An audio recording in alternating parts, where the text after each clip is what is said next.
তেজগাঁও থানাধীন পশ্চিম তেস্তুরি বাজার হোটেল সুপারস্টারের গুলিতে অজ্ঞাতনামা দুর্বৃত্তের হত্যার উদ্দেশ্যে বাংলাদেশ জাতীয়তাবাদী স্বেচ্ছাসেবক দল ঢাকা উত্তরের সাবেক সাধারণ সম্পাদক মোহাম্মদ আজিজুর রহমান মুসাব্বিরকে গুলি করে।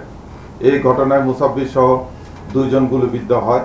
আহত 2 জনকে স্থানীয় একটি হাসপাতালে প্রেরণ করা হলে কর্তব্যরত চিকিৎসক মোহাম্মদ আজিজুর রহমান মুসাব্বিরকে মৃত ঘোষণা করেন।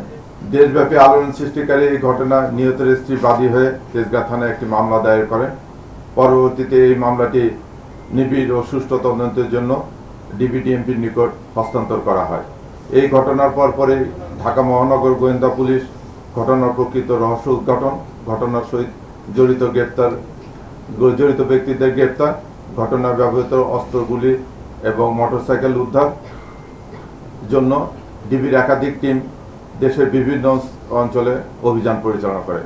ঘটনাস্থল থেকে আমরা সংগৃহীত করি সিসিটিভি ক্যামেরা ফুটেজ।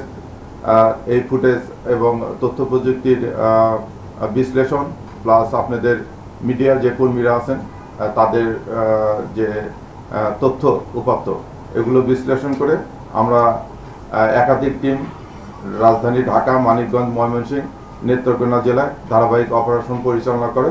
এর ধারাবাহিকতায় শুক্রবার 23শে জানুয়ারি নরসিংদী জেলার মাধবদী পৌরসভার মনোহরদী থানা এলাকায় জনক শাহজাহান খলিফা ভাড়াটিয়ার বসতবাড়ি হতে মুসাব্বির হত্যাকাণ্ডে ব্যবহৃত 2টি বিদেশি পিস্তল, 2টি ম্যাগাজিন, 12 রাউন্ড গুলি সহ হত্যাকাণ্ডে অংশগ্রহণকারী অন্যতম শুটার রহিমকে গ্রেপ্তার করা হয়।